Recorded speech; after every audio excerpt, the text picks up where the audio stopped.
दोस्तों, कुछ लोग एक फील्ड में नाम कमाते हैं और कुछ ऐसे भी होते हैं जो कलम से दिल जीतते हैं, चेहरे से स्टेज को रोशन करते हैं और जज्बात से दुनिया को छू जाते हैं। आज हमारे साथ एक ऐसे ही मल्टी टैलेंटेड कलाकार है अंकित चौधरी जी। ये सिर्फ एक राइटर नहीं है, ये एक एक्टर, मॉडल और स्टेज परफॉर्मर भी है। और हाल ही में उन्होंने best writer of the year का अवार्ड जीता है, वो भी तुषार कपूर के हाथों।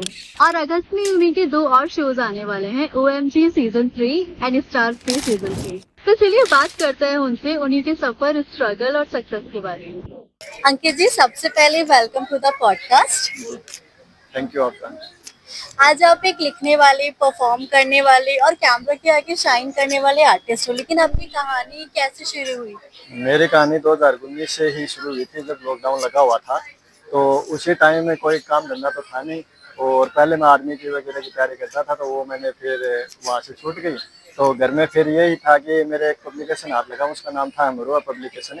तो उसमें मैंने फिर एक बार देने की कोशिश की कि उनसे बात की कि मैं भी ऐसे वगैरह लिखता हूँ। वैसे शौक तो मेरे को ऐसे बचपन में ही था, लेकिन पता नहीं था कि इसका करना क्या है। बस लिख लो, अच्छी लगी तो ठीक है। वैसे इस पे फेसबुक पर अगर हम पोस्ट डालते हैं तो उसके ऊपर लिख दो, इससे ज़्यादा तो कुछ होने वाला नहीं। तो मैंने एक पब्लिकेशन से बात की, जो मेरे ऐसे ही आगे आ गया। तो मैंने उन्हें पूछा, तो वो बोले कि एक बार आप भेज दो, हम देख लेंगे। अगर आपकी सेट खाएगी तो पैसे तो हम देने वाले नहीं है, तो एक बार आप भेज दो, देख लेंगे। तो मैंने उनको भेज दी। तो एक दो बार उनको नहीं जची, बाद में उन्होंने तीसरी चौथी बार उनको भेजा, तो उनको लगा कि हाँ ठीक है, दे देंगे, लेकिन पैसे वैसे मिलने वाले नहीं हैं। ऐसे चलता रहा 5-6 महीने तक। बाद में उनको ये लगने लगा कि हाँ ठीक है, अच्छा है, तो तू एक अपनी सोलो बुक निकाल ले, वो बढ़िया रहेगा तेरे लिए। तो मैंने सोलो बुक के लिए बोला, तो वो बोले कि आपके पैसे लगेंगे और उसका रेवेन्यू आपको आता रहेगा, अगर अच्छी चली तो, और बुरी चली तो आप अपना देख लेना अपने हिसाब से। तो मेरा ये था कि ठीक है, चलो एक बार लग गए तो ठीक है, कोई यार। तो मैंने उनको भेजी पूरी बुक, वो पूरी प्यार मोहब्बत के पर ही कविताएं थी उनकी सारी। और इश्क नाम से वो किताब थी। तो वो बहुत अच्छी बिकी, तब उनको लगा कि हाँ सही है। तो उनसे मैं अभी तक भी जुड़ा हुआ हूँ, ऐसा नहीं है कि उनको छोड़ दिया। और भी पब्लिकेशन के साथ जुड़ा हूँ, लेकिन उनके साथ भी अभी तक जुड़ा हुआ हूँ। तो उसका रेवेन्यू मेरे को अभी तक भी आ रहा है, और 2-2.5 लाख रुपए मेरे को उसके मिले थे।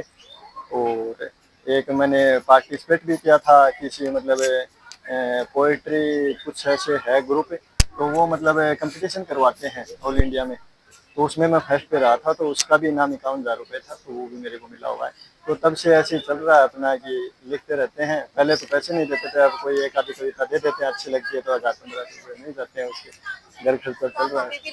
हाँ, अभी भी लिख रहा हूँ मैं। Best writer of the year का अवार्ड जीतने के बाद आपको कैसा लगा जब आपने ये टाइटल सुना और आपने ये जाना कि तुषार कपूर जी के हाथों आपको ये अवार्ड मिलने वाला है? ये अचानक से नहीं पता चला, मतलब इसका भी एक प्रोसीजर होता है, कि ऐसे नहीं कि अचानक से मैसेज कर देंगे। वो ये था कि मतलब मेरी किताब अच्छी चली थी, अभी बताया आपको कि 2-2.5 लाख रुपए का रेवेन्यू अभी भी आ रहा है उसका। अभी इतना ज़्यादा नहीं आ रहा, लेकिन वो एकदम से इतनी चली थी कि उसका रेवेन्यू एक साथ आया था मेरे पास। तो अभी भी आ रहा था, लेकिन उसका नॉमिनेट किया गया था कि मतलब जो पब्लिकेशन होते हैं सारे, उनमें जो बेस्ट राइटर होते हैं उनकी किताबों का नॉमिनेशन किया जाता है कि किस किस को मिलेगा, और उसमें से फिर एक को चूज करते हैं कि इसको दिया जाएगा। तो पता तो चल मेरे को 1 महीने पहले ही चल गया था कि मिलने वाला है। लेकिन ठीक है, फिर वहाँ पे दिल्ली में मेरे को बुलाया गया कि तुषार कपूर से आपको अवार्ड मिलेगा। तो मैंने कहा ठीक है, कोई बात नहीं। लेकिन वहाँ पे गए तो ये है कि एक तो ये है कि आपसे बड़ा आर्टिस्ट आपको जल्दी मिलता है, तो एक बार धक धक तो आपकी होती है कि हाँ यार, इतना बड़ा आर्टिस्ट है, अपन तो अभी कुछ भी नहीं है, लिखने में है। तो उनके पास मैं जब भी गया ना, वहाँ पे स्टेज पे गया, वो वीडियो है मेरे पास अभी भी। उनके पास मैं जब भी गया ना, तो उन्होंने पहले तो हाथ मिला के बोला कि यार, जितने भी यहाँ पे वो लेने वाले हैं ना, वो 40-50 से नीचे वाले कोई नहीं है। मतलब अलग अलग थे उसमें, इंडस्ट्रियल में भी थे, मतलब हर जोन का एक बंदा पकड़ रखा था, और उसी हिसाब से वो दे रहे थे। कि बोल रहे थे कि 40-50 वाला तू ही मेरे को लग रहा है कि सबसे छोटा है इसमें। तो मैंने भी मजाक मजाक में ये बोल दिया कि ठीक है सर, अगर इतना ही अच्छा लग रहा तो काम दिला देना मेरे को। तो वो भी हंस के वहीं पे डाल दिया कि हाँ, करा देंगे, कोई दिक्कत नहीं है, ऐसे ही चलते रहो। तो ये मेरे लिए बेस्ट मोमेंट था कि मेरी ज़िंदगी का। और उसी के बाद मैं सबके सामने आया हूँ कि हाँ, मैं लिखता हूँ। बाकी आज तक ये देख लो कि 5 साल हो गए हैं, 5-6 साल हो गए, अभी तक किसी को ये भी नहीं पता था कि मैं लिख रहा हूँ या मैं कुछ कर रहा हूँ। वो मेरा एक ऐसा मोमेंट था कि मतलब हमारे गांव वालों को सभी को ये पता चल गया था कि हाँ लड़का कुछ कर रहा है, बड़ा कुछ करके आया है अभी। बाकी ये है कि लिखते तो सब हैं और सब फेसबुक इंस्टाग्राम पर सब डालते हैं, आपको पता है। हम इग्नोर कर देते हैं कि ठीक है ये अपना टाइम पास कर रहा है, हमने पढ़ लिया, हमने भी टाइम पास कर लिया। तो ये सबका चलता रहता है। लेकिन जब ये अवार्ड मिला और सबको ऐसे पता चला कि इतना चेक आया है इसका पैसे का, तब सबको लगा कि हाँ ये कुछ करने वाला है और आगे कुछ होने वाला है मेरा। तो तब से ये बेस्ट मोमेंट रहा मेरा और आगे भी आने वाले हैं। ऐसा नहीं है कि हम जब शुरुआत करते हैं ना तो हमारे पास पैसे, या तो एक काम कर लो कि एक साथ पैसे लगा दो आप अपने लिए कि हम ये काम कर रहे हैं इसमें अच्छे पैसे लगाएंगे, वो जल्दी स्पीड में चला जाता है। मेरे को 5 साल ऐसे लगे कि पैसे तो थे नहीं जेब में, घर वाले से मांगे तो ये बोल रहे थे पढ़ाई कर ले, नौकरी लगना है, सरकारी नौकरी लगना है, ऐसे कुछ होने वाला है नहीं, तो उनसे मांग नहीं सकता। तो धीरे धीरे ऐसे शुरुआत करते करते 5 साल लग गए। अभी भी पैसे यही है कि पैसे लगाने पड़ते हैं जेब से। ऐसे नहीं है कि आप किसी भी जोन में घुसते हो तो आपको जाते ही सब कुछ मिल जाता है। और स्ट्रगल करते करते यहाँ तक आए हैं, अभी देखो कहाँ तक जाना है। अभी इतने काबिल हो गए हैं कि अब थोड़े बहुत पैसे अपने पास से लगा सकते हैं ताकि थोड़ा जल्दी करो। आपकी लिखी हुई बुक्स किस टाइप की होती है? कोई पर्सनल एक्सपीरियंस है या real life inspiration? Real life inspiration तो कुछ नहीं है ऐसा, लेकिन ये है कि यही हो गया कि अगर आप कुछ लिखते हो ना तो आप या तो आपके आसपास जो हो रहा है उसके रिलेटेड आप लिख सकते हो, या अपनी ज़िंदगी से कुछ हो रहा है वो लिख सकते हो। ये तो है नहीं कि किसी ज़िंदगी में कुछ घट रहा है वो फिर अनुमान लगा के आप लिखते हो ना तो वो फिर वो जोन पकड़ नहीं पाते हो आप, या फिर वो जो पढ़ेगा उसको मज़ा नहीं आएगा कि क्या लिखा है इसमें। अब भी मैं बोल रहा हूँ तो मेरे मतलब एक तो हम स्क्रिप्ट में पढ़ के बोलते हैं उसमें अटकते हैं कि यार क्या लाइन थी अगले, हमको ये भी नहीं पता। और अगर हम अपने जो दिल की बातें होती हैं ना वो लिखते हैं ना तो अगले को भी ये पता है कि यार बिना बोले बिना रुके बोल रहा है, तो अपने दिल की बात बोल रहा है। इतनी स्पीड से अगर कोई बोलेगा तो दिल की बात बोलेगा, समझ गए। हाँ तो ये होती है कि अपने जोन की लिख सकते हैं ऐसे, फिर वो ही हो गया कि एक लाइन उधर से चुरा ली, एक लाइन उधर से चुरा ली और 2 शब्द वहां से चुरा ले, हो गई। तो वो फिर आगे एक्सेप्ट भी नहीं करते क्योंकि वो हो जाता है कि कॉपीराइट का सिस्टम आज के टाइम में अगर हम देते हैं तो वो पहले ये बोल देते हैं कि अगर कॉपीराइट वाला सिस्टम दोगे ना तो हम वहां से बैन ही कर देंगे आपको। हाँ, अगर आपको लिखना अपने मन से लिखो, अच्छा लिखोगे तो ठीक। हाँ ये हो सकता है कि हम उसमें किताब पढ़ते हैं मान लो, तो उस किताब में हम ये सीख सकते हैं कि इस शब्द का ये मतलब, हम शब्द को छेड़ सकते हैं लेकिन पूरी लाइन तो नहीं दे सकते ना उसके अंदर। कि आप शायरी लिख रहे हो तो उसमें कुछ शब्द ऐसे होते हैं जिनके मतलब 2 मतलब होते हैं, जो उर्दू के शब्द होते हैं वो शब्द हम सीख सकते हैं। लेकिन ये नहीं है कि हम पूरी लाइन उठा लिए, एक लाइन वहाँ से, उसका फिर वो कोई तुक नहीं बनने वाला। और मैंने, मेरा दोस्त बोल रहा था कि यार जो भी शायरी लिखते हैं उसमें लास्ट का नाम मिला दो, फिर वो शायरी बन जाएगी आपकी। तो मैं बोला कि यार लास्ट का नाम मिला दिया, जरूरी है कि राइमिंग होनी जरूरी है, लेकिन ये मतलब नहीं है कि उसका मतलब भी तो निकलना चाहिए कि ये शायरी बोली है इसने तो इसका ये मतलब है। कुछ तो मतलब समझ में आना चाहिए। ये थोड़ी है कि लाइन लास्ट की लाइन मिला दी, और ये कोई सॉन्ग तो है नहीं कि लास्ट की लाइन राइमिंग करते जाओ और आपका गाना बन जाएगा, है ना। तो उसका कोई आधार भी होना चाहिए कि क्या बोलना चाह रहा है, क्या इसका मतलब है। अगर अगले को समझ में नहीं आया तो मान लो मेरी किताब लिखी है तो उसमें कुछ समझ में आया होगा तो ही तो पढ़ा होगा इसमें। ऐसे तो लाखों लोग लिखते हैं। हाँ पब्लिकेशन में बहुत लोग जुड़े हुए हैं, मेरे से बड़े बड़े बुजुर्ग लोग भी जुड़े हुए हैं। हम अभी स्टैंड अप वगैरह कॉमेडी करते हैं ना तो हमसे बहुत टैलेंटेड लोग आते हैं वहाँ पे, लेकिन वो बोलते हैं कि हमने मतलब तब शुरुआत की तब हमारे पास इनकम थी, हमारे पास पैसे थे अच्छे और हम पैसे वो लगा सकते थे उसमें, है ना, इन्वेस्ट कर सकते। पहले इन्वेस्ट करना पड़ेगा। अगर आप भी आज अपना प्रोग्राम चला रहे हो तो आपको पहले इन्वेस्ट करना पड़ेगा। ये तो है नहीं कि हाँ साहब ऐसे। और वही हो गया कि आजकल ये है कि अगर आप कोई भी सोशल मीडिया चलाते हो ना तो उसमें वॉइस, अच्छी वॉइस, अच्छी क्वालिटी ये आपको चाहिए चाहिए। और फिर तो वो जरूरी है कि बकवास भी कर दोगे तो वो चल जाएगा, वो अलग चीज़ है। एक तो टैलेंट दिखाना होता है, एक बकवास करके फेमस होना वो अलग चीज़ है। लेकिन 2 चीज़ तो आपको चाहिए कि क्वालिटी और अच्छी वॉइस। वैसे वो एक्सेप्ट भी नहीं करेगा, वो 100 200 व्यू आएंगे उससे कोई फायदा भी नहीं है। तो काफ़ी लोग करते हैं, परेशान होकर लास्ट में रुक जाते हैं। हाँ तो ये है कि अगर आपको और उसके लिए अगर अच्छी क्वालिटी और अच्छी वॉइस चाहिए तो आपको पैसे लगाने पड़ेंगे, अच्छे माइक लाने पड़ेंगे, अच्छा स्टैंड चाहिए, अच्छा फ़ोन वगैरह या कैमरा वगैरह चाहिए, तभी तो होगा, ऐसे तो होगा भी नहीं कुछ। हाँ तो ये है कि बहुत लोग हैं जो मतलब प्रिपेयर हो जाते हैं कि हाँ हमारे पास इधर से इनकम आ रही है और हम आधा भी लगा देंगे तो हमारा ग्रूम होता चला जाएगा। ये है, अब हाथ में ढेला नहीं और फिर करना सब कुछ है हमको। तो उसमें टाइम भी लगेगा और एक मतलब जज्बा भी बना के रखना पड़ता है कि अगर मैंने 5 साल निकाले हैं ना, तो मेरे साथ धोखा भी हुआ है, ऐसा नहीं है कि इसमें कुछ भी नहीं होता। जहाँ किसी भी फील्ड में चले जाओ, धोखा देने वाले बहुत हैं। मैं कोई पब्लिकेशन में जुड़ा हुआ था, तो वहाँ पे भी मेरे को पैसे वगैरह दे रहे थे, लेकिन लास्ट में उन्होंने इकट्ठे कर लिए पैसे कि यार अभी हो नहीं रहे पैसे और धीरे धीरे धीरे कर देंगे, तो लिखता था कोई दिक्कत नहीं है। और लास्ट में वो ऐसे कर गए कि नहीं देने वाले, और ज़्यादा करो काम, ऐसे करो। लास्ट में मेरे 60-70 हज़ार रुपये खा भी रखे हैं लोगों ने। ऐसा नहीं है, खाने वाले भी बहुत हैं, देने वाले अच्छे लोग कम मिलेंगे, खाने वाले बहुत ज़्यादा हैं। आज मेरे साथ जो घटी थी, वो अगर मैं दूसरे की सुन के बताऊंगा तो विश्वास भी नहीं होगा कि ये ऐसे फेंक रहा है ना। और अगर मैं मेरा एक्सपीरियंस शेयर कर रहा हूँ, तो मैं कुछ बात सोच समझ के बताऊंगा कि ये चीज़ें हैं। आज भी हम अगर मतलब यहाँ पे काम करने आते हैं, तो शो हमारे कैंसिल भी कर देते हैं यहाँ आने के बाद। और मेरे साथ हुआ है, मेरे कल 2 शो थे और एक हुआ, एक कैंसिल करवा दिया उन्होंने शुरुआत में, और फिर आप वाला भी हो गया, फिर ये आज यहाँ हुआ। तो मैं तो 3 दिन का भुगता बैठा हूँ। ये तो है नहीं कि हम भाई करोड़पति हैं, पैसे लगाते रहेंगे। हम भी स्ट्रगल कर रहे हैं, हमारे पास भी इतने ही पैसे हैं कि हम इतने ही लगा सकते हैं। तो ये है, अपने दिल की बातें लिखनी पड़ती हैं। बाकी जो अपने साथ घटी थोड़ा वही लिख सकते हैं, बाकी दूसरे का चुरा के कितना दिन चलेगा। वो कंटेंट हो सकता है कि हम जैसे सोशल मीडिया पर किसी का चुरा के शॉर्ट वीडियो डाल दिया, वो डाल दिया, उसमें भी टैलेंट चाहिए, एडिट करना चाहिए, कॉपीराइट आ जाएगा वरना। तो टैलेंट तो होना पड़ेगा, ऐसे नहीं होने वाला कुछ भी कि चुरा के हम कुछ कर लेंगे। दिल की बात लिखेंगे तो दूसरे को भी अच्छा लगेगा। अगर हम नहीं लिख रहे हैं किताब, दिल की बातें लिखेंगे, तो अगले को भी ये लगेगा कि हाँ यार, इसने ये 2 बातें लिखी हैं, मन की लिखी हैं। और अगर चुरा के लिखेंगे तो ये बोलेगा यार ये तो पहले भी मैंने पढ़ा था कहीं पे।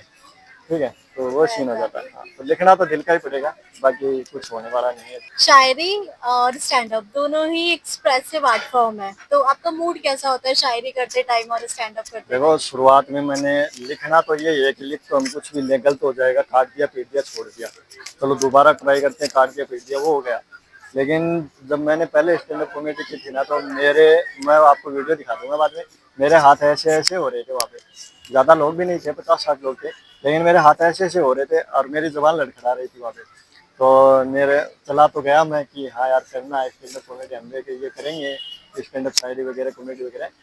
लेकिन वहाँ जाके पता चला कि यार, और वहाँ पे जो अदर लोग कर रहे थे ना, तो मैं बहुत तालियां और वो उनका साथ दे रहा था। तो मेरे को ये हो रहा था कि यार हम यहाँ बैठे बैठे कर सकते हैं, तो आगे तो कर देंगे, कोई दिक्कत नहीं। जब वहाँ पे स्टेज पर हम बैठते हैं ना आगे, और फिर ये होता कि यार सबकी नजरें हम पर है, हमको बोलना है, क्या बोल रहे हैं, वो सीन हो जाता फिर यार कि क्या बोले हैं।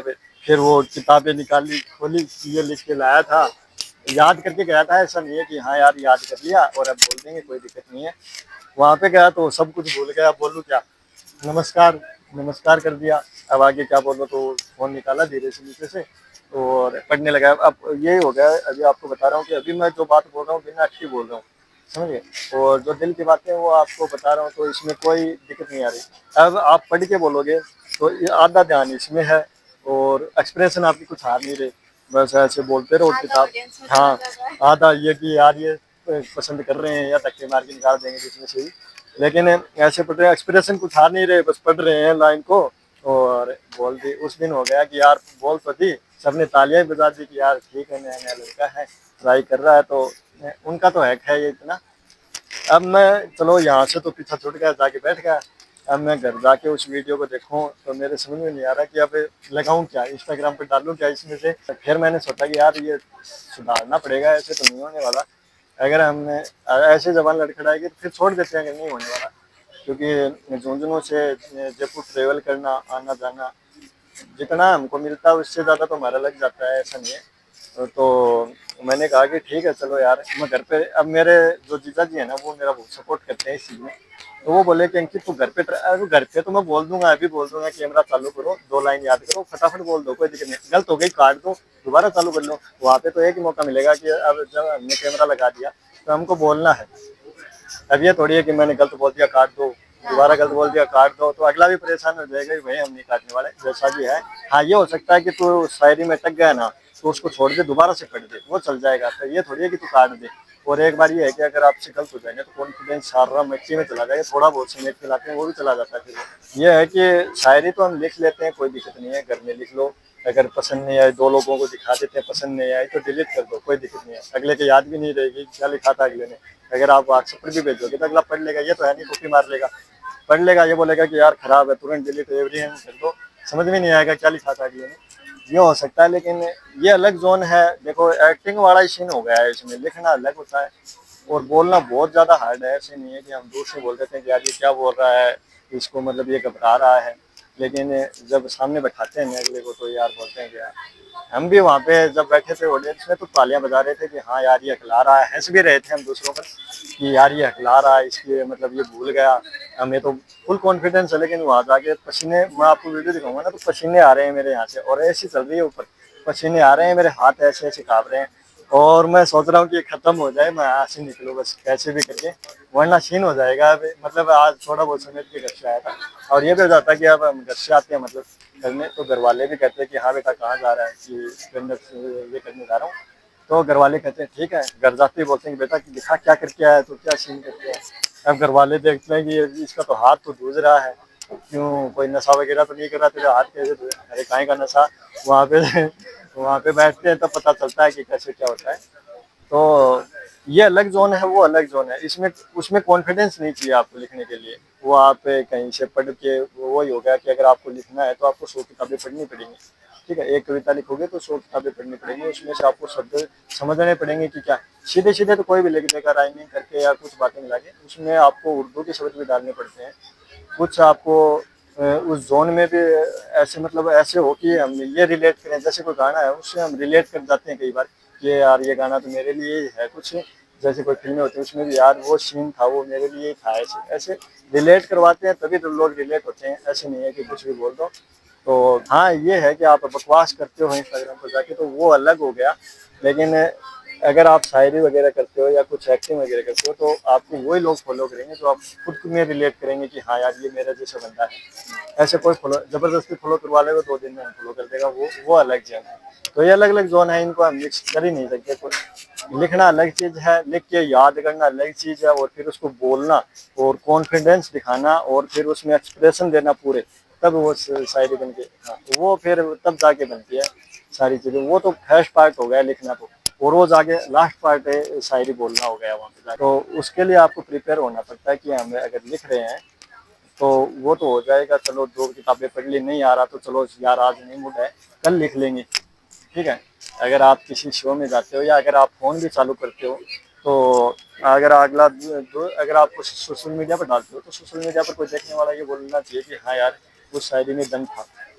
अब भी हमें मतलब अभी इतने बड़े तो नहीं हुए शायरी में, लेकिन काफ़ी लोग कई बार ये बोलते हैं कि यार ये स्टेटस वगैरह मतलब डाउनलोड करके वो लगाते हैं अपने स्टेटस पे, तो वो अच्छा फील होता है कि हाँ यार 2 जने भी लगाए तो बहुत इतना अपने लिए है, कोई दिक्कत नहीं है कि हमने 2 अच्छी बातें कही तो 2 लोगों ने रिलेट किया, आगे 200 भी करेंगे 2000 भी करेंगे, वो बढ़ता जाएगा। लेकिन स्ट्रगल में भी इतना कॉन्फिडेंस मिल जाए तो बहुत है।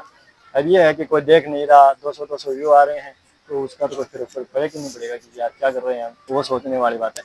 तो वो अलग अलग जोन हो गया, तो हमें करना ही पड़ेगा। अगर आपको एक अगर एक्टिंग कर रहे हो या आप स्टैंड अप शायरी कर रहे हो तो आपके सामने 50 लोग बैठे हैं, तो 50 लोगों को ये लगना चाहिए कि यार बंदे ने बात बोली है ना, वो अपने आप ही उठ निकल जाता है। अगर हम जो कोई बात बोलते हैं और वो रिलेट कर जाता है उस बात में कि हाँ यार ये बात सच बोल रहा है, उसमें अपने आप तालियां बजवानी नहीं पड़ती, वो अपने आप तालियां बजा लेंगे, वाह यार क्या बात लिखी है तुमने। बाकी अगर हम नहीं, ऐसा ही कुछ वो ही हो गया। उस दिन मैं पढ़ रहा था तो अब ऊपर तो मेरे देखने की हिम्मत है नहीं कि अगर ऊपर देखा तो वो लाइन ढूंढनी पड़ेगी कहाँ से बोल रहा था, वापस जाना पड़ेगा उस लाइन पर, और बीच में अगर स्पेस दे दिया तो फिर वो ऐसे होगा। तो ऊपर देखने की हिम्मत नहीं, ऐसे देख रहा हूँ बोल रहा हूँ और हाथ ऐसे ऐसे गूंज रहे हैं, और फिर ये हो गया कि यार ये मशीन हो गया। और अब जब बोलते हैं ना तो लोगों की मतलब 2 लोग भी ताली बजाते हैं ना, तो सामने मतलब 50 लोग बैठे हैं उसमें से 10 लोग भी अगर ताली बजा रहे हैं तो अच्छा फील है कि हाँ यार 10 लोगों को समझ में आया कि हाँ 10 लोगों को समझ में आया, वो बढ़िया है, अपने लिए बढ़िया है। और लिखना तो चलो हमने 5 साल ही किया लिखना, ये अब तो ये स्टैंड अप शायरी वगैरह तो 2025 से स्टार्ट किया है। बाकी वो 5 साल का जो गैप है ना, बीच में मैंने छोड़ भी दी थी क्योंकि मेरे साथ घोटाला कर दिया था वो 50,000 का। तो मेरे हो गया कि यार ये तो लूट रहे हैं, ये 2-4 हज़ार रुपये आ रहे हैं, ये खा गए तो क्या फायदा। फिर मैंने 1-1.5 साल लिखना छोड़ दिया। ऐसे लिखता तो मेरे पास सेव करके छोड़ देता था, मैं कहीं पे डालता वगैरह नहीं था ना, मैंने किसी पब्लिकेशन को दी। फिर मेरे पास एक नीलम पब्लिकेशन नाम से एक पब्लिकेशन आया, तो उन्होंने कहा कि हमारे साथ काम करो, आपको बढ़िया बेनिफिट देंगे, कोई दिक्कत नहीं है, आप एक कविता लिखोगे तुरंत आपकी पेमेंट आ जाएगी प्रकाशन हम बाद में कर देंगे, लेकिन पेमेंट आपको तुरंत मिल जाएगी। एडवांस तो हम देंगे नहीं कि तू खा के भाग जाएगा।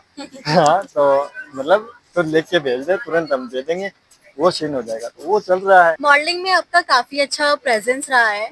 OMG face of the year, star face जैसे प्लेटफॉर्म में आप पार्टिसिपेट कर रहे हो, तो उसकी प्रिपरेशन कैसे चल रही है? प्रिपरेशन में तो यही है कि आपको मॉडलिंग, जब हमारा OMG face of the year का मैंने जो रजिस्ट्रेशन किया था ना, तो उन्होंने मेरे पास भेजा था कि पहले तो इसमें आपको मतलब फ़ोटोज़ वगैरह डालनी पड़ती है आपकी, कि आप किस टाइप के हैं, या फिर आपकी हाइट वगैरह कितनी है, वो पहले ही आपको ले लेते हैं। कि ऐसे नहीं है कि 5 फुट का आदमी उसमें और ऐसे कर रहा है, तो वो फिर फेस ऑफ द ईयर में नहीं गिना जाएगा। तो मतलब फेस भी होना चाहिए उस वैल्यूबल में। मैंने डाला और ऑडिशन भी हुआ था उसमें कि कैसा अगले का कॉन्फिडेंस वगैरह है। अगर कॉन्फिडेंस नहीं, वही होगा कि अगर ऑनलाइन जो होते हैं ना ये, तो उसमें कुछ तो फ्रॉड होते हैं कि तेरे मेरे भर का कोई बना लेता साइट है, और चलो जैसे भी पैसे आ रहे हैं, और फिर उस ग्रुप को लिंक को बंद कर दिया, ऐसा होता। तो फिर मैंने उसमें ऑडिशन वगैरह दिए। तो ऑडिशन इसलिए लेते हैं कि कुछ तो उसको पता चल जाए कि हाँ अच्छा है, इसका कॉन्फिडेंस भी अच्छा है, और अगले को भी पता चल जाए कि हाँ ये रियल चीज़ है, हम किसी फेक चीज़ में नहीं फंस रहे हैं। ठीक है, वो चलता रहता है कि हाँ अगर आपका शो है तो उसमें पहले से तय होता है कि किसको जिताना किसको हराना। वो तो हर में होता है, बिग बॉस तक तो होता है, तो हमारा तो इसमें है ही। लेकिन कि ये है कि अगर हम किसी में एंटर करते हैं तो कुछ उसमें बेस्ट निकल जाए, इतना रखते हैं कि जीत नहीं पाए, तो अगर मतलब एक बार हम जाते हैं तो दूसरा शो भी मिल जाएगा। क्योंकि अगर आप शुरुआत करते हो ना, तो अगर आपके पास किसी भी में भी आप ऑडिशन वगैरह देते हो, तो वो सीधा बोलते हैं कि आपके पास एक्सपीरियंस कितना है। साहब हम तो नए हैं। तो नए हो तो भाई साहब पहले ऑडिशन दो, और आपके 2-4 वीडियो भेजो, फिर उनको पसंद हुई, फिर वो ये देख लेते हैं कि यार वीडियो तो ये 4-5 बार भी बना लेता होगा। अगर हमारे पास ऑडिशन का वीडियो डाल रहा है, तो ये 4-5 बार ट्राई करता होगा, 10 बार ट्राई करता होगा, या पूरा दिन भी लगा दिया होगा, क्या पता इसका। और अगर इसको इस वीडियो के बेस पर बुला लिया, यहाँ पे कर देगा सत्यानाश सारा। क्योंकि इसके लिए हम 20 बार तक तो नहीं कर सकते एक सीन के लिए। कॉन्फिडेंस वीडियो कॉल पर तो हमें यही बात है कि आप वीडियो कॉल पर तो हम बकवास कर लेंगे कि ठीक है साहब ऐसे हो जाएगा, हो जाएगा। जब वहाँ पे जितना भी स्टाफ होता है उसके सामने वही है, स्टैंड अप कॉमेडी वाला ही है, शायरी वाला कि 50 लोग आगे सामने बैठे रहते हैं ना, तो फिर घबराहट हो जाती है। तो वे फिर ये चूज करते हैं कि यार नहीं, एक्सपीरियंस वाले को लेंगे कि देखेंगे कि किसी ने क्या काम किया है। ठीक है, तो उन्होंने किया। फिर उसमें पहले वोटिंग वगैरह होती है कि उनका ये होता है कि वोटिंग देखते हैं कि कितनी वोटिंग करवा सकता है, सोशल मीडिया पर ये कितना एक्टिव है, कितने लोग इससे जुड़े हुए हैं। तो उसमें हमें वहाँ पे ऐसा नहीं है कि उसमें कोई 100-200 वगैरह करते हैं, उसमें शायद 50,000 लोगों ने रजिस्ट्रेशन किया हुआ था। तो उनका ये था कि उसमें हम टॉप पर थे वोटिंग में। हमारे ज़्यादा वोट तो नहीं थे, लेकिन 47-48 वोट थे। तो हम फर्स्ट पोजीशन पर समाप्त किया था। उसके बाद उनका ये होता है कि आपकी एक्टिंग दिखानी पड़ती है, मतलब जिस क्षेत्र में हो आप, या फिर अगर शायरी वगैरह करते हो, या फिर आप डांस वगैरह करते हो, हर जोन का उन्होंने पकड़ रखा था। ऐसा नहीं है कि एक ही जोन का पकड़ रखे हैं, हर जोन के टैलेंटेड बंदों को वो बुलाते हैं। 20 लोगों को मुंबई बुलाएंगे लास्ट में, और फिर उनमें से टॉप 3 होते हैं, उनको काम दिया जाता है कि सबसे बेस्ट टीम है, उन लोगों को वो चुन लेते हैं और फिर उनको। तो मेरा ये है कि हमने वोटिंग में तो कर दिया, फिर उन्होंने मेरे पास मैसेज किया कि वोटिंग में तो ठीक है, आगे भी इसकी 3-4 स्टेजें हैं, उस पर थोड़ा ध्यान दें। वोटिंग तो होती रहेंगी, अभी तो बहुत आगे चल रहा है, तो वोटिंग पर ध्यान मत दे कि भाई तू 20 लोगों को बोल रहा है कि मेरे को वोट कर दो। तो वोट में तो कोई दिक्कत नहीं है, बोलो टैलेंट भी होना चाहिए। आप कितने एक्टिव हो, कितने अच्छे वीडियो बना सकते हो, कितना आप अच्छी वॉक कर सकते हो फेस ऑफ ईयर में। अगर फैशन शो वगैरह है उसमें आपको वॉक भी आपकी बेस्ट होनी चाहिए, ऐसे आपको कोई इंटरव्यू नहीं देगा। उसमें सब चीज़ है कि वॉक भी आपकी अच्छी होनी चाहिए, आपके एक्सप्रेशन अच्छे होने चाहिए, और आपका कॉन्फिडेंस लेवल अप होना चाहिए। उनके अलग अलग लेवल बना रखे हैं कि वो वॉक का अलग बना रखा है कि वॉक देखेंगे कि आपकी कितनी बेस्ट वॉक कर सकते हो आप, और एक्सप्रेशन कितने बेस्ट दे सकते हो आप, और आप अपना टैलेंट कितना बेस्ट दिखा सकते हो, कॉन्फिडेंस कितना बेस्ट दिखा सकते हो।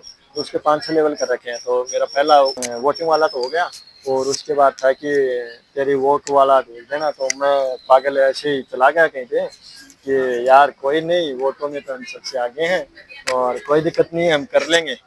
तो वहाँ पे कैमरा चालू करके और मैं स्टार्ट कर दिया। तो एडिटिंग, थोड़ी सी एडिटिंग डाल दी। अब मेरा ये दिमाग ये खराब था कि मैंने उसमें फ़िल्टर डाल दिया।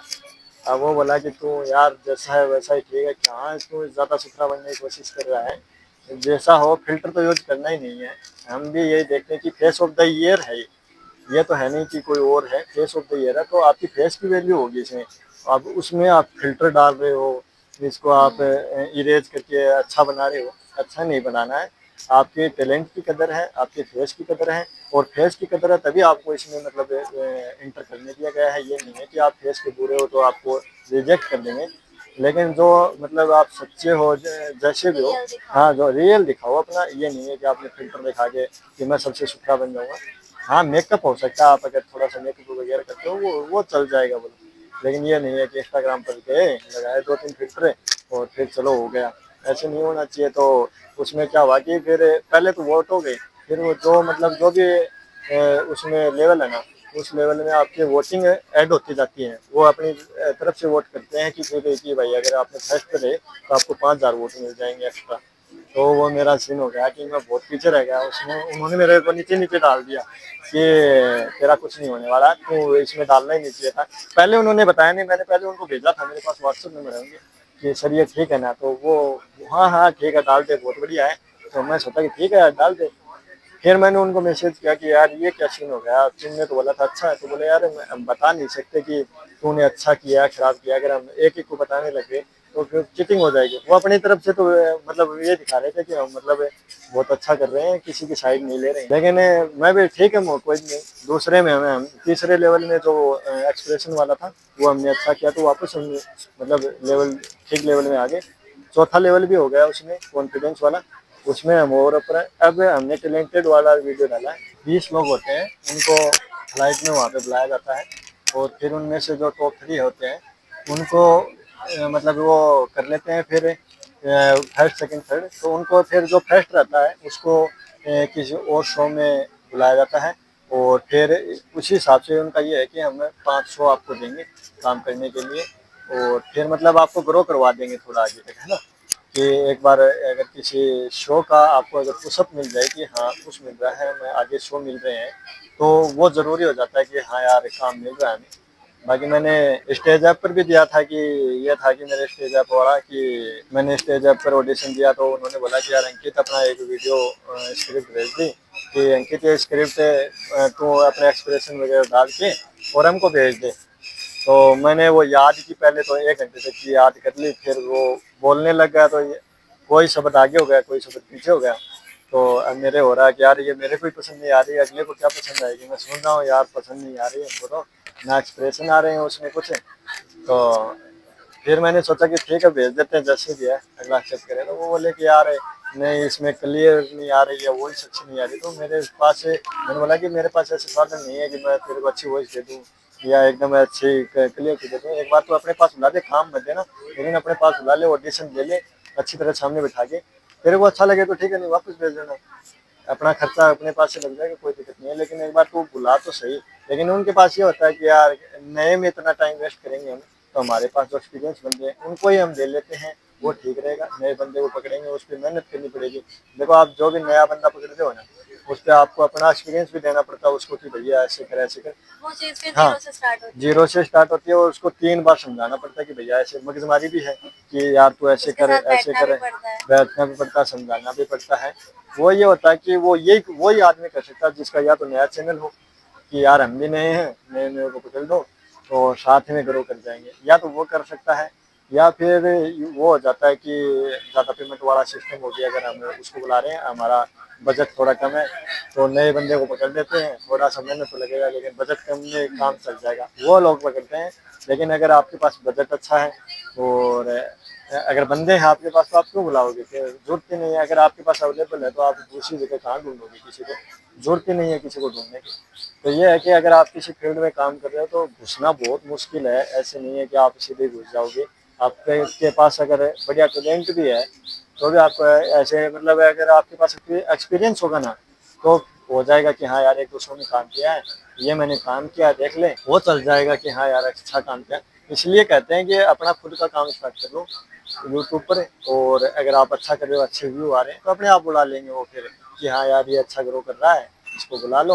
और वहाँ पे आप गड़बड़ भी करोगे तो वो चल जाएगा उनके साथ। लेकिन आप अगर ऐसे सोच रहे हो कि टैलेंट है, अगर हम सीधे घुस जाएंगे वहाँ पे तो वो बहुत मुश्किल हो जाएगा उसके अंदर। तो हमारा ये स्टार फेस वाला ये भी जयपुर में ही है, स्टार फेस का जयपुर में है, तो वो अभी जुलाई में होने वाला था, तो वो फिर उन्होंने चेंज कर दिया। गेस्ट के रूप में वो दिग्विजय राठी आने वाला है, जो बिग बॉस में गया था वो आने वाला था। वो मतलब कई जगह पे है, वो बेंगलोर वगैरह काफी जगह पर हर मतलब जगह पर है। तो उनको शायद हमारी जो डेट थी 17 जुलाई थी ऐसी कुछ थी, तो उसको वो शायद बिजी था, तो उन्होंने बोला कि हम उनको आगे बढ़ा देते हैं। तो उन्होंने 2 अगस्त का नाम लिया था कि 2 अगस्त को होगा, और वो ज़्यादा टाइम का नहीं है, वो वहाँ पे सबको बुलाएंगे।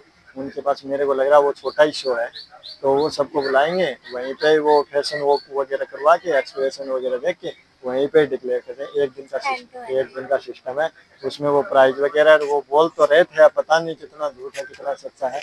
मैंने उनको ज़्यादा पूछा तो नहीं कि ठीक है, उन्होंने भी ऑडिशन वगैरह लिया था, लेकिन उन्होंने ये बोला था कि आपको आगे काम वगैरह दिला देंगे अगर आप फर्स्ट विनर आगे। अगर आप कोई शो ऑर्गेनाइज कर रहे हो तो आप खुद भी कमाने की सोचोगे, ये तो है नहीं कि सब कुछ इस पे लुटा दो जो आ रहे हैं, खुद भी कमाने की सोचोगे।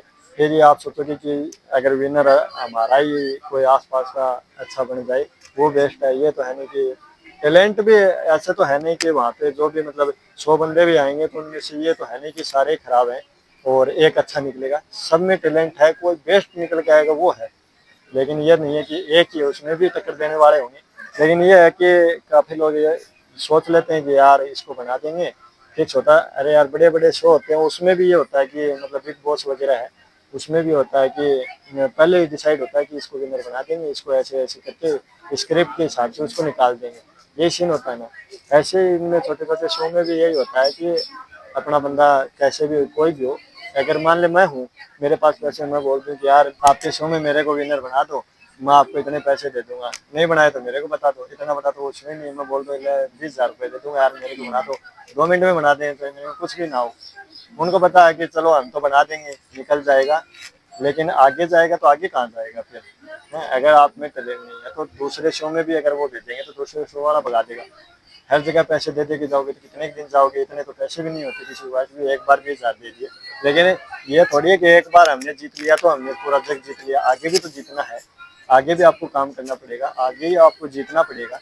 ये तो है नहीं कि एक शो जीत लिया हमारा हो गया बस इतना ही करना है हमको, तब चलता है। हर बार आपको पैसे भी नहीं दे सकते कि हमको जिताना है, या फिर आप उसमें ये भी नहीं लगा सकते कि हमें मुझको जिता दो। ये है टैलेंट होगा तो आप एक शो से बाहर हो जाओगे तो दूसरे में भी आपको जगह मिलेगी। ये नहीं है कि वो मेरा वही है जो मैं 5 साल तक लगा रहा, लेकिन अब मेरे को सामने से मैसेज आते हैं कि आप हमारे इस बुक में काम कर लो, कोई दिक्कत नहीं है, आपको इतने पैसे उसमें पैसे इतने दे देंगे, ज़्यादा तो नहीं बोलते कि इतने दे देंगे इतने दे देंगे, सामने से बोलते हैं। और शुरू में हमको ये बोला गया था कि अगर आपको किताब वगैरह करनी है या आपको कविताएं वगैरह देनी है तो आपको पैसे देने पड़ेंगे उसमें, 500 1000 ज़्यादा नहीं था, लेकिन बजट इतना ही था कि आपको 500 1000, जैसे मैं बुक कर रहा हूँ और मेरे को ये है कि यार अकेले से तो लिखी नहीं जाएगी और हम इतना अच्छा लिखते भी नहीं है कि हमारी बिक जाएंगी अच्छी, पैसे रिकवर होने वाले नहीं है, तो मैं क्या करूँ। तो जो नई बुक करते हैं तो वो ये होता है कि 10 लोगों को पकड़ लेते हैं वहाँ से, कि नए नए लोगों को मौका भी मिल जाएगा और उनसे पैसे भी ले लेंगे कि भाई तू 500 रुपये दे देना, तू इतनी कविताएं दे सकता, 5 कविताएं दे सकता है और 500 रुपये देना, उसके पैसे भी रिकवर हो जाते हैं और फ्रंट पर उसकी फोटो भी हो जाती है, और जो उसका रेवेन्यू आता है ना वो उसको अकेले को आता है। तो उसमें ये हो गया कि नए बंदों को काम भी दे दिया, अपने को पैसे भी वापस रिकवर, अगर नहीं भी बिकी तो बाद में जाओ कोई दिक्कत नहीं है, अपना नाम की बुक हो गई और पैसे अपने रिकवर हो गए। तो ऐसे करने वाले भी बहुत हैं कि रेवेन्यू अगर बुक चल गई तो रेवेन्यू भी खा जाते हैं कहीं कि उनको तो देना नहीं है, पता नहीं कौन है, और उनको जोड़ के रखते हैं। कि मैंने भी जब शुरुआत में की थी ना तो मेरे को ये बोला था कि भाई तू एक काम कर ले, लोगों को जोड़ के, तेरा मेरे को भी यही प्लान बताया था पहले।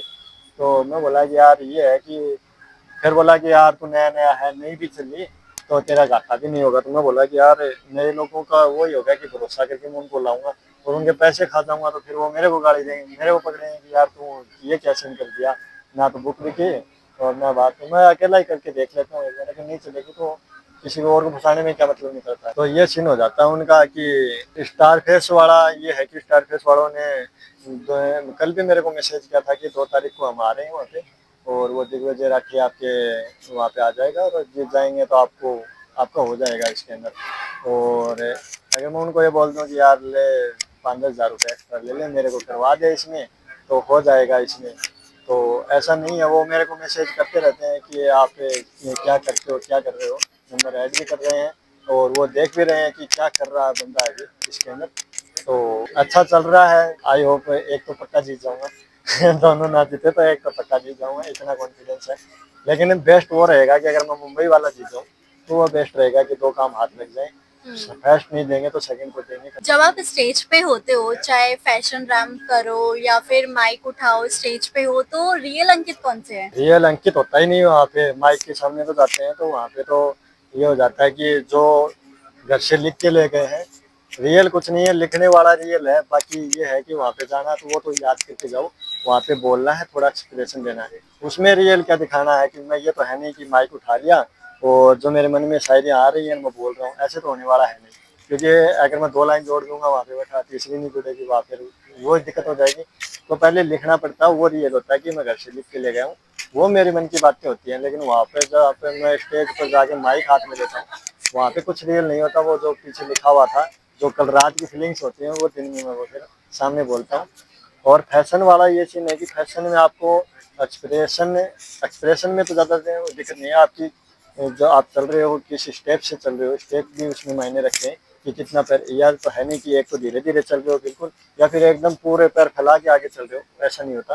कि एक स्टेप बाय स्टेप होता है कि हाँ बराबर पैर रख के चल रहा है। तीन ही चीज़ देते हैं उसमें कि आप स्टेप किस तरह से रख रहे हो, आपका एक्सप्रेशन मतलब स्माइल है, या तो एक तो गुस्से में चल रहा है, ये एक स्माइल है, और एक कॉन्फिडेंस है कि हाँ चेहरे पर कॉन्फिडेंस दिख रहा है, कोई घबराहट नहीं है।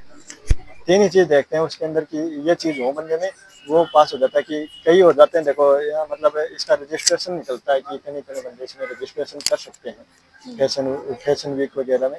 तो ये होता है कि कई कई नए होते हैं, जैसे हम नए थे तो जो माइक वाला मैं कर रहा था शायरी वगैरह, तो मैं भी चाव में किया था कि हाँ यार कर लेते हैं, अच्छा होगा और अच्छा करके आएंगे हम, बढ़िया वाह वाह होगी। तो ऐसे भी लोग हैं कि फैशन वाले में भी वो होते हैं, नए नए बंदे होते हैं, वो कर देखते हैं कि यार करके देख लेते हैं क्या होता है, फिर वहाँ जाके वो फिर सिस्टम खराब हो जाता है वहाँ पे जाके। तो काफ़ी लोग फेम के चक्कर में चले जाते हैं कि हाँ यार कुछ हो जाएगा फैशन वगैरह। मैंने एक ऐड भी की थी वहाँ पे फ्लिपकार्ट की, शर्ट वगैरह थी, तो मेरे को दिल्ली बुलाया गया था, नोएडा सेक्टर 16 में। तो मेरे को बोला गया था कि आपको पहली ऐड आपकी फ्री रहेगी, ना तो हम आपको पैसे देंगे और फिर आपका नहीं चार्ज नहीं लेंगे, आप आ जाना और आपको ऐड शूट करवा देंगे। मतलब पोर्टफोलियो वगैरह कुछ बोलते हैं उसमें, कि पोर्टफोलियो होगा आपका, और उसमें एक ऐड आपकी मतलब आपको पैसा नहीं लगेगा, लेकिन दूसरी ऐड के बाद में आपको पैसे मिलने चालू हो जाएंगे कि कितने भी मिल सकते हैं।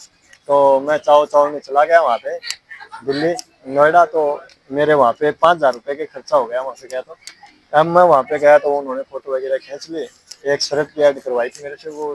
फिर मैं तो सोचा कि यार मेरे को 3-4 शर्ट ला के दिखी, इनमें से एक चूज कर ले।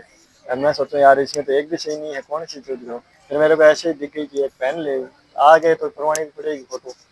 अब पहन के मैं वहाँ पे चला गया तो मेरी फोटो वगैरह ले ली, वापस आ गया घर आके पूरा कैलकुलेट किया कि कितने पैसे लगे। तो यार ये तो बजट से बाहर जा रहा है सिस्टम। तो फिर वो देखी तो वो शर्ट थी 1200 कुछ की, और डिस्काउंट देके मतलब वो 2,000 की थी, वैसे 1200 की। मैं सोचा कि यार वो मेरे को ही पसंद नहीं आ रही थी कि 1200 रुपये। मैं सोचा कि कोई 200-300 रुपये वाली करवा रहे हैं, वो मेसो पर नहीं मिलते क्या वो।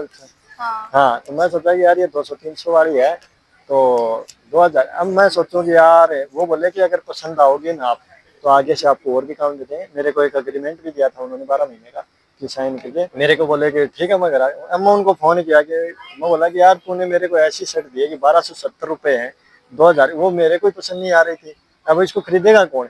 और फिर तुम बोलोगे कि यार इसमें से तो फिर एक ही नहीं बिकी, आगे की ऐड कहाँ से लो। तो बोले नहीं सर अच्छी थी, आपको ही अच्छी नहीं लगी। अब वो उन्होंने उसमें क्या दिमाग चलाया कि उसमें 5 शर्ट रख दी कि बस 5 शर्ट ही हैं इसमें। वो यही थी कि कोई नई कंपनी थी, नई कंपनी वाले की थी, तो उसने ये सोचा कि अगर हमें ज़्यादा इसमें स्टॉक दिखाएंगे नहीं, 5-6 शर्ट का दिखा देंगे, अगर चलेंगी शर्ट तो और निकाल लेंगे ज़्यादा स्टॉक ने, और उसी चक्कर में उन्होंने करवा लिया। फिर मेरे को फ़ोन आया दोबारा अभी 20-25 दिन पहले उस मेडल का कि अंकित जी आप आ जाओ वहाँ पे नोएडा सेक्टर 16, और आपका है 5,000 से 20,000 रुपये के बीच का है। जो इसका आया है ऐड का, आप आ जाओ, एस्ट्रोलॉजर का है, जो एस्ट्रोलॉजर वाला ऐप आता है ना, उसके अंदर आपकी ऐड है और आप आ जाओ। तो मैं बोला कि मैं पिछली बार आया, मेरे 7,000 रुपये लगे थे, अब मैं वापस आऊँगा 7,000, और फिर आप बोलोगे कि तेरा तो 5,000 का निकला, फिर मैं 2,000 माइनस में चला जाऊँगा, ऐसी ऐड का मैं करूँ क्या? वो मेरा कोई बेनिफिट ही नहीं हो रहा आपके पास। तो बोले कि आप एक बार ट्राई करो, आपकी डिमांड डिमांड कहाँ से होगी? वो शर्ट वाले ने आपने गड़बड़ कर दी, 1200 कर दी, खरीदी है कि नहीं? नहीं, वहाँ पे वो पाँचों ऐसी पड़ी है, वो अभी किसी ने खरीदी नहीं तो आगे पूछेगा कौन मेरे को? अब ये तो है नहीं कि आपने मेरी ऐड डाल दी, खरीद कोई रहा नहीं, और मैं मेरे 5,000 रुपये वहाँ पर जाके इतनी दूर जाके लगा के वापस आ रहा हूँ, और परेशान भी हो रहा हूँ, पूरे दिन में ट्रेवल कर रहा हूँ, वापस आ रहा हूँ, जा रहा हूँ। फिर मैंने उनको मना कर दिया। वो काफ़ी उनको फ़ायदा ये था, वो मेरे पीछे इसलिए पड़े थे कि उनको मतलब जो 5 से 20,000 रुपये का वो बता रहे थे ना, तो उनका ये सीन था कि 5 से 20,000 रुपये के बीच में मान लो उनके 15,000 रुपये आ गए उस साइड के, तो मेरे को देंगे 7-8,000 रुपये, अगले पैसे कर लेंगे वो। मेरे को क्या पता कितने पैसे दिए होंगे। तो उनका यह है कि एक बार जो बंदा इसमें फंस गया तो आधे पैसे उसको दे देंगे, आधे पैसे हम रख लेंगे। ये है, उनको बताते ही कम है, ये नहीं है कि हम आधे रखते हैं, वो ऐसे नहीं बोलते आधे रखते हैं, वो बोलते हैं कि नहीं पूरा तेरा ही है, लेकिन वो आधे पैसे रख लेते हैं। तो उनको ये फायदा, तो वो मेरे पास रोज फोन करते थे कि एक बार आ जाओ आप कर लो। मैं बोला मेरे नुकसान हो रहा है, पहले आप बताओ कि 5 से 20 के बीच में फिक्स रेट बता दो कि इतनी रेट मिलेगी, चाहे आप कितने भी रखो, उसमें मेरे को कोई प्रॉब्लम नहीं है कि आप ये बोलोगे कि 10,000 रुपये मिलेंगे, 5 या फिर 5 मिलेंगे तेरे को, हम आ जाऊँ, आप मेरे को 5 पकड़ा दे, मैं कहाँ जाऊँ? घर वाले भी घर आते ही बोलते हैं कि यार तू ऐड करके आया, 2-4,000 हमें भी दे दे। अब कहाँ से दूँ? मैं खुद घर से लगा के आ रहा हूँ। आपके करियर में कोई ऐसा मोमेंट आया जब आपको लगा कि सब कुछ छोड़ देता हूँ, तो उस टाइम पे आपने खुद को कैसे हैंडल किया? हैंडल कहाँ किया है, अभी भी यही हो रहा है कि छोड़ दो तो अच्छा रहूँगा, क्योंकि माइनस में जा रही है। एक बार पैसे मिले थे उस बुक के 2-2.5 लाख रुपए, लेकिन अभी तो ये है कि पैसे मिल रहे हैं वो वापस लग जाते हैं, इतने ही पैसे मिलते हैं हमको कि वापस लग जाते हैं। सबसे ज़्यादा गुस्सा तब आता है जब कोई हमें बुलाता है कि आप हम शो ऑर्गेनाइज कर रहे हैं, कि ये है कि आप शो ऑर्गेनाइज कर रहे हो, मान लो आपको भी पैसे बच रहे हैं, हमें भी पता है, आप हमें कितने भी दे रहे हो, 2 दे रहे हो, 5 दे रहे हो, कितने भी दे रहे हो, लेकिन आप हमें बुला लेते हो, फिर बोलते हो कि यार ये दिक्कत हो गई और हम शो कैंसिल कर रहे हैं, फिर हम कहाँ जाए?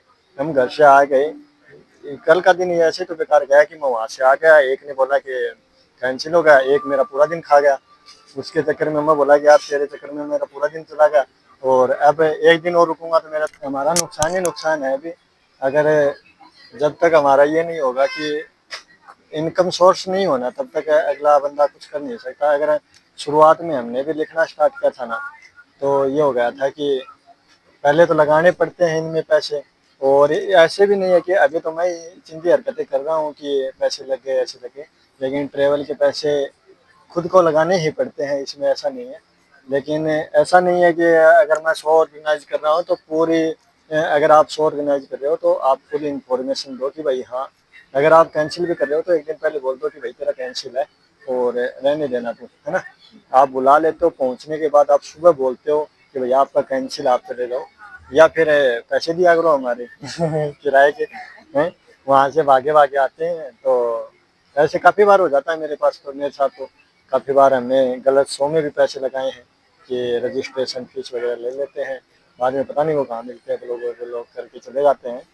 लेकिन ज़रूरी यह है कि पहली बात तो भरोसा ही नहीं होता। जितना मैं तो ये बोलूँगा कि जितना जो भी है, अगर ये ऐसी फील्ड में आना चाहते हैं तो वो उससे बढ़िया है कि आप अपना खुद का स्टार्ट कर लो यूट्यूब पर।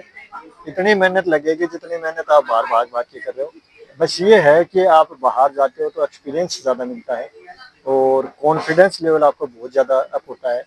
आप कैमरे पर तो आप घर पे बोल लोगे, लेकिन 5 आदमी में जाके अगर आपको कुछ बोलना हो तो वहाँ पे आपको फिर दिमाग खराब हो जाएगा, ठीक है।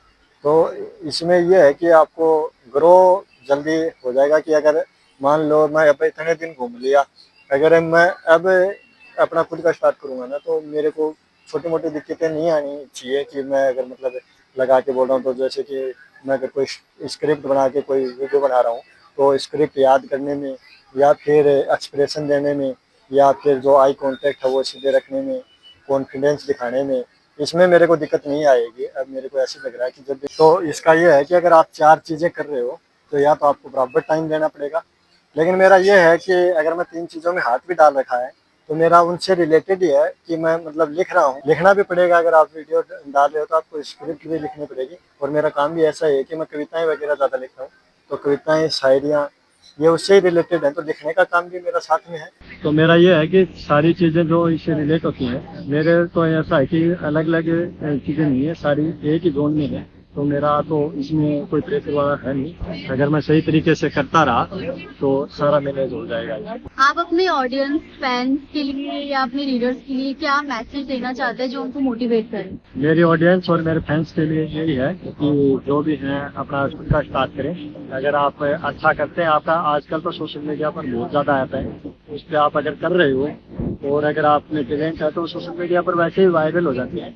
थोड़ा सा इन्वेस्ट करना पड़ेगा। शुरू में भी बताया था कि मारुति स्टैंड और एक अच्छा फ़ोन आपको लेना ही पड़ेगा, और उसके बाद अगर आप बकवास भी करोगे वो भी चल जाएगी, वो अलग चीज़ है। लेकिन अगर आप अपना टैलेंट भी दिखाओगे तो वो भी चल जाएगा, ऐसा नहीं है, रिकवर हो जाएंगे। अगर आप 5-6 महीने लगातार रेगुलर मेहनत करोगे तो वो हो जाएगा आपका। और अगर आप किसी और चक्कर में पड़ोगे बात है तो पैसे खाने वाले भी बहुत हैं, और इतने पैसे मेरे को लगता नहीं कि जो ये चीज़ें अफोर्ड नहीं कर सकता वो पैसे बाहर जाके लगा सकता है। अगर पैसे ही होंगे तो वो खुद ही अपने इन्वेस्ट कर देगा, घर पे चीज़ें लाके खुद ही बनाना स्टार्ट कर देगा। बाहर जाने का फायदा यही है कि अगर बाहर जाओगे तो थोड़ा जल्दी करोगे, सारी चीज़ों की नॉलेज हो जाएगी। लेकिन नॉलेज तो यूट्यूब पर भी मिल जाएंगी, ऐसी कोई चीज़ नहीं है कि बाहर जाके ले लेंगे। वही है कि अगर ठोकर खाने से मिलेगी आपको, अगर कुछ होगा तो। बाकी घर से करोगे तो अच्छा है, आजकल सभी कर रहे हैं। बाकी गलत चक्करों में फंसना नहीं है, किसी गलत लोगों में पैसे खाने वाले बहुत हैं, अगर खिलाने की बात है ना। बाकी मेरा तो यही है। अंकित की कहानी सिर्फ सक्सेस की कहानी नहीं है, ये उस जज्बे की कहानी है जिसमें हर कलम से एक नई दुनिया लिखी जा सकती है। हर मुस्कुराहट से एक स्टेज को जीता जा सकता है, राइटिंग से लेके रैम्प तक और इमोशन से लेके एक्सप्रेशन तक। अंकित की कहानी सिर्फ सक्सेस की कहानी नहीं है, ये उस जज्बे की कहानी है जिसमें हर एक कलम से एक नई दुनिया लिखी जा सकती है। हर मुस्कुराहट से स्टेज तक जीता जा सकता है, राइटिंग से लेके रैम्प तक और इमोशन से लेके एक्सप्रेशन तक। अंकित चौधरी ने हर प्लेटफॉर्म पर अपनी अलग ही पहचान बनाई है। हम उनके अपकमिंग मॉडलिंग शो के लिए उन्हें लॉट्स ऑफ बेस्ट विशेस दे रहे हैं और उम्मीद करते हैं कि आप जैसे और भी लोग अपने अंदर की कलाकार को चुप ना रहने दें। Thank you so much Ankit ji for being here. और आप लोग याद रखिए, अगर आपके पास कहने को कुछ नहीं है तो दुनिया आपको जरूर सुनेगी। मिलते हैं अगले एपिसोड पे एक नए सफर के साथ।